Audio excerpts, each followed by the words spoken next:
Halo Besti, apa kabar kamu? Semoga baik selalu ya. Setelah 4 tahun menikah, ternyata saya belum hamil-hamil juga. Saya dan suami sudah melakukan pemeriksaan ke beberapa dokter yang terkenal di tempat kami tinggal. Dan hasilnya mengatakan kalau saya dan suami dua-duanya sehat, tidak ada masalah. Namun entah kenapa saya tidak pernah merasakan yang namanya hamil, sekalipun nggak pernah. Setiap tanggal mendekati jadwal datang bulan, itu deg-degan banget, selalu berharap. Apalagi kalau sudah telat dari jadwal, telat sehari, seneng banget. Pernah telat bahkan sampai 1 minggu, udah yakin banget kalau hamil. Tapi begitu dites negatif dan tara, besoknya datang bulan. Ya, sedih banget sih, apalagi saya memang berencana dari awal menikah mau langsung hamil, tidak ada menunda sama sekali. Sedih banget deh tiap bulan, gak kebayang deh, nangis, nangis, nangis terus. Nah, sebagai manusia biasa, pastinya ya pengen dukungan dari orang-orang sekitar. Kalau suami sih udah selalu bilang sabar aja. Beda sama ibunya. Kalau ibunya sih pernah ya ada satu kejadian di mana kita mesti berziarah ke makam almarhum ayah suami saya. Jadi supaya menghindari macet, ibu mertua menyarankan kita berangkat jam 6 pagi. Nah, sehari sebelumnya saya sakit, meriang, demam. Namun suami mohon-mohon kepada saya untuk ikut menemani dia berziarah.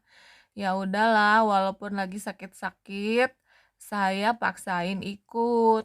Nah, malamnya saya susah tidur karena lagi demam ya. Jadi tidur cuman bentar. Pagi-pagi bangun kepala pusing dan masih mengantuk karena kurang tidur. Suami saya bawa mobil duduk di depan, sementara saya dan ibu mertua duduk di belakang. Nah, saat itu saya antara sakit, capek, pusing, sama ngantuk. Sementara ibu mertua mulai deh sinis-sinis gitu, ngomong jelek-jelekin orang lain. Nah, saya kan males denger dengan aura yang negatif-negatif. Ibu mertua memang hobi banget jelek-jelekin orang. Karena kondisi saya sedang tidak sehat, jadi saya males ngedengerin. Biasanya sih saya masih, oh iya, iya, iya gitu. Walaupun dalam hati males ya dengerin dia jelek-jelekin orang terus. Namun kali ini karena kondisi nggak sehat, jadi saya putuskan pura-pura tidur aja. Jadi saya nunduk sambil merem. Jadi ibu mertua ngoceh-ngoceh, saya diemin aja. Nah, mungkin karena saya diemin, jadi dia kesel ya. Terus ibu mertua tanya, kenapa sih nguap-nguap terus dari tadi? Emang kamu tidur jam berapa semalam? Saya jawab, mungkin sekitar jam 1 atau jam 2 Bu. Nah, tiba-tiba dia mengatakan kalimat yang benar-benar menusuk jantung saya. Ibu mertua saya bilang sambil bisik-bisik supaya nggak kedengeran sama suami saya. Dia bilang, "Kamu nguap-nguap terus, badan kamu rusak kali, makanya kamu nggak pernah hamil." Aduh, rasanya jelek banget, nusuk banget ke jantung. Saya sampai langsung syok saat itu, nggak bisa ngomong. Cuman air mata aja ngalir langsung deres. Saya nguap-nguap dikatain mandul. Ibu mertua saya bilang, saya nguap-nguap karena badan saya rusak, makanya saya nggak pernah hamil. Bener-bener saya seperti orang bengong, seperti orang linglung. Saya nggak bisa ngomong apa-apa, cuman air mata mengalir deras gitu. Walaupun kejadiannya sudah bertahun-tahun yang lalu, saat menceritakan ini pun air mata saya masih mengalir. Saya sedih kalau ingat kejadian saat itu. Dan begitu turun dari mobil, kan pergi ke toilet dulu. Saat di toilet hanya berduaan dengan ibu mertua, saya berusaha mengumpulkan kekuatan. Dengan lemah saya bilang ke ibu mertua, "Ibu, tapi kami sudah pergi cek ke dokter dan kata dokter badan saya sehat, tidak ada masalah." Ibu mertua saya cuman bilang, "Oh," sambil pergi. Dia tidak menunjukkan rasa bersalah sedikit pun. Mungkin buat dia memang sesuatu yang wajar, karena untuk menyakiti hati saya adalah keahlian yang dia miliki. Memang kata-kata yang keluar dari mulut dia, ya 90% memang selalu nyakitin hati saya. Saat pulang dari situ, saya pun masih menangis di kamar, menangis dan terus menangis. Mau cerita ke suami pun percuma, suami nggak akan ngebela saya, pasti selalu ngasih 1000 alasan buat ngebela ibunya. "Ah, ibu saya salah ngomong, kamu sih salah paham, ibu saya pasti maksudnya nggak kayak gitu, kamu terlalu sensitif, bla bla bla bla." Percuma ngomong ke suami, yang ada saya malah disalahin. Jadi saya cuma bisa nangis, ya terus terang saya marah sama Tuhan saat itu, saya kecewa. Saya nangis, saya teriak sama Tuhan dalam hati ya. Saya bilang, "Tuhan, selama saya gadis, hidup saya itu selalu lurus, selalu benar. Saya nggak pernah narkoba, saya nggak pernah minum minuman keras, alkohol, saya nggak pernah ngerokok, saya nggak pernah pergi dugem, saya nggak pernah berhubungan intim selain sama pria yang jadi suami saya, nggak pernah dengan pria lain. Saya rajin berdoa, rajin sembayang, rajin nyumbang, pokoknya rajin puasa, rajin berbuat baik. Pokoknya saya merasa hidup saya lurus gitu. Tapi kenapa ujian yang diberikan itu berat banget? Ya misalkan dulu saya gadis, hidup nggak bener, terus atau misalnya saya pernah aborsi, sehingga saya ketika menikah susah hamil, mungkin itu bisa saya terima, oh dulu saya pernah melakukan kesalahan, jadi saya dihukum. Nah, saya bisa terima, tapi kan saya nggak pernah seperti itu, hidup saya benar, lurus-lurus aja. Dan kalaupun jujur ya, saya ingat-ingat flashback, saya itu jarang banget sakit. Dalam 1 tahun itu, paling saya demam atau meriang itu maksimum 2 kali. Jarang banget saya sakit, selalu saya masuk kantor. Malah saya sering sakit itu sejak menikah. Ya mungkin stres ya dengan, ibu mertua yang seperti itu sifatnya. Belum juga dengan suami yang, ya banyak sekali lah kekurangannya. Yang pokoknya awal-awal menikah itu air mata saya mungkin kalau lebay itu berember-ember dah, ternyata suami saya itu seperti itu. Dan saya pun berpikir kalau misalnya itu ibu mertua yang lain, saya bisa menerima kekurangan suami saya yang seperti itu. Mungkin saya rasa ibu mertua akan sujud syukur di kaki saya dan berterima kasih karena saya mau menikah dengan anaknya yang banyak kekurangan seperti itu. Yang ya wanita lain pun mungkin gak mau sama dia. Kalau saya cerita ke sahabat saya, orang yang sangat sabar, sangat dewasa, dia pun bahkan bilang kalau saya jadi kamu, saya cerai aja.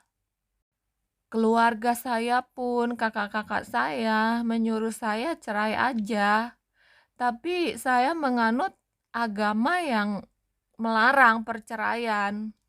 Nah, kalau dulu ya saya akan begitu disakiti oleh ibu mertua, dikatakan mandul, saya akan teriak, mungkin saya akan marah, saya kecewa sama Tuhan. karena saya merasa sudah hidup benar, tapi mesti mengalami hal tersebut.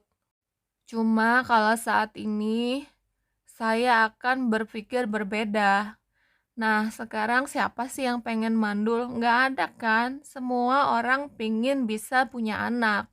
Sekarang kenapa Tuhan izinkan saya jadi mandul? Kenapa Tuhan izinkan ibu mertua untuk ngatain saya mandul? Nah, itu semua pasti kan rencana Tuhan, ujian yang Tuhan berikan kepada saya. Jadi, kalau saya komplain ke Tuhan, "Tuhan, kenapa? Kenapa?" Ya percuma, karena itu memang asalnya dari Tuhan, ya enggak? Semua ujian kan datangnya dari Tuhan. Untuk semua yang bukan kesalahan kita ya, itu datangnya dari Tuhan. Kecuali misal kayak kita mencuri, kita masuk penjara, nah itu kesalahan kita. Tapi kalau saya jadi mandul itu bukan kesalahan saya, karena saya nggak pernah minum minuman keras, narkoba, konsumsi obat-obatan, aborsi, atau suka gonta-ganti pasangan, nggak pernah. Saya berhubungan ya sama suami saya aja. Jadi saya merasa saya mandul bukan kesalahan saya. Ya apalagi setelah dites dengan berbagai dokter pun saya hasilnya sehat dan bagus-bagus aja. Nah, jadi kita perlu menyadari untuk sesuatu ujian yang memang di luar kendali kita, ya seperti mandul ini. Ya, ini memang ujian dari Tuhan. Daripada teriak, marah-marah, kecewa, sakit hati, ya udah terima aja. Daripada marah, protes, mendingan berdoa. Tuhan, kalau memang ini ujian yang harus aku laluin, berikan aku kekuatan, berikan aku kesabaran, berikan aku kemampuan untuk melewati ini semua dan tetap bersyukur dan tetap percaya bahwa Engkau Tuhan punya rencana yang terbaik untuk hidup saya.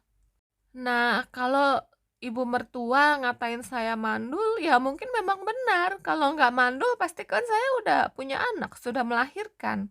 Ya, berarti benar saya mandul, saya terima. Dengan menerima bahwa memang jalan hidup kita seperti ini, nggak melawan, nggak komplain, nggak marah-marah, nggak ngamuk, nggak mau bunuh diri, kita akan menjadi lebih mudah untuk melewati semua ini. Pasrah aja sama Tuhan dan berdoa. Berdoanya bukan agar masalah ini di-skip gitu, dilewati, enggak. Karena kalau kita nggak mau menjalani ujian yang diberikan kepada kita, kita akan diberikan ujian yang lain lewat orang lain. Karena manusia itu kan udah ada jalannya masing-masing, udah ada takarannya. Nah, kalau kita nggak mau melewatinya, kita akan terus-terusan ya cuman mengulur-ngulur waktu. Misalnya sekarang kita menghindar.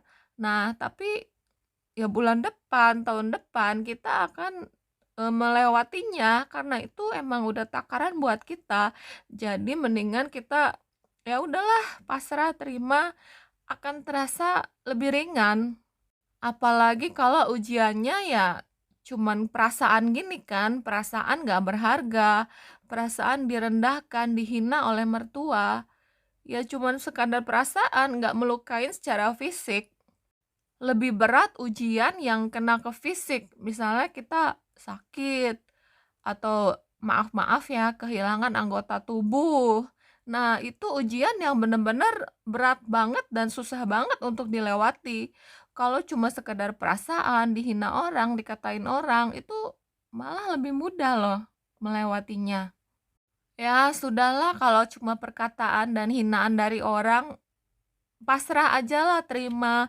Dikatain ini, oh iya, dikatain mandul, ya udah emang bener saya mandul. Toh saya memang belum punya anak, ya enggak? Jadi pesan saya kalau memang kalian sakit hati cuma karena perkataan-perkataan mertua atau perkataan-perkataan orang, sudahlah itu bukan sesuatu yang berat, memang harus dilalui. Jangan benci ke orangnya, jangan benci ke mertua. Karena kalau bukan lewat mulut mertua, mungkin lewat mulut orang lain, mulut teman kita, mulut orang tua kita, mulut suami, dan mulut orang-orang lain. Terima ajalah setiap ujian yang harus kita tanggung, itu memang sudah rencana Tuhan untuk hidup kita. Dan berdoa semoga kita kuat, semoga kita sabar, semoga kita bisa melewati semua ujian ini. Pasti hidup akan terasa lebih ringan. Bahkan ketika kita sudah pasrah berserah itu, mungkin keajaiban bisa datang. Ya, seperti saya, akhirnya setelah 10 tahun menikah, akhirnya saya bisa hamil juga. Melalui proses bayi tabung yang ketiga kali. Kalau dikatakan ya telat banget, ya memang teman-teman seumuran saya anaknya sudah gede-gede semua, anak saya masih bayi. Tapi saya bersyukur walaupun telat ya, saya bersyukurlah, saya berterima kasih saja. Pokoknya apapun rencana Tuhan untuk saya, apapun perkataan-perkataan orang yang menyakitkan, ya sudah saya terima, saya jalani. Nah, buat kalian-kalian di luar sana yang pernah seperti saya dikatakan mandul oleh ibu mertua, semoga kalian tetap kuat ya, semoga kalian tetap sabar, ikhlas melewati semua ini, dan semoga kalian pun disegerakan untuk bisa hamil dan mendapatkan anak, entah berapa lama pun waktunya. Terus berusaha, yang penting terus berusaha berobat, ya nabung, usahakan. Saya dan suami juga kenapa baru 10 tahun bisa, bayi tabung, karena ya kami pun nabung, ngumpulin duit.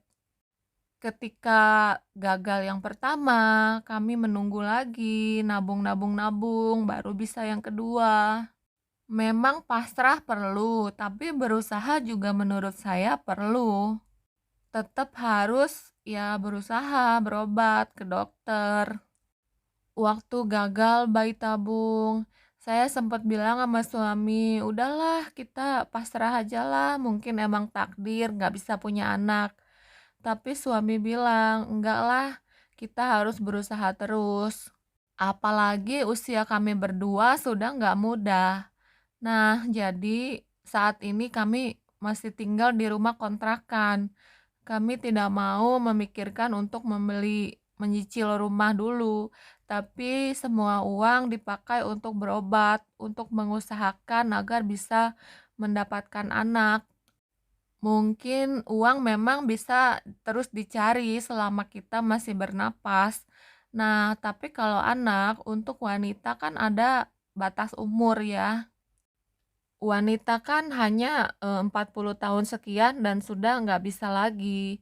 Nah, umur saya pun sudah, hampir mendekati kepala 4. Jadi suami lebih prioritas untuk, ya usaha bayi tabung dulu. Ya, akhirnya usaha bayi tabung yang ketiga membuahkan hasil. Nah, buat kalian di luar sana, semoga semangat ya yang belum dikasih anak. Terus nabung, mungkin bisa usaha untuk bayi tabung dulu.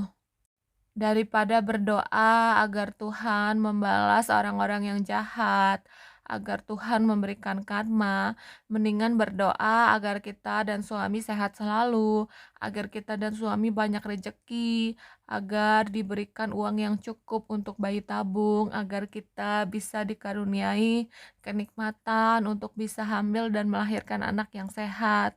Mending doa yang baik-baik aja terus untuk diri kita. Nah, ketika kita sudah lulus ujian, percayalah berkat-berkat, rezeki-rezeki akan mengalir dalam hidup kita. Oke, sobat. Dadah.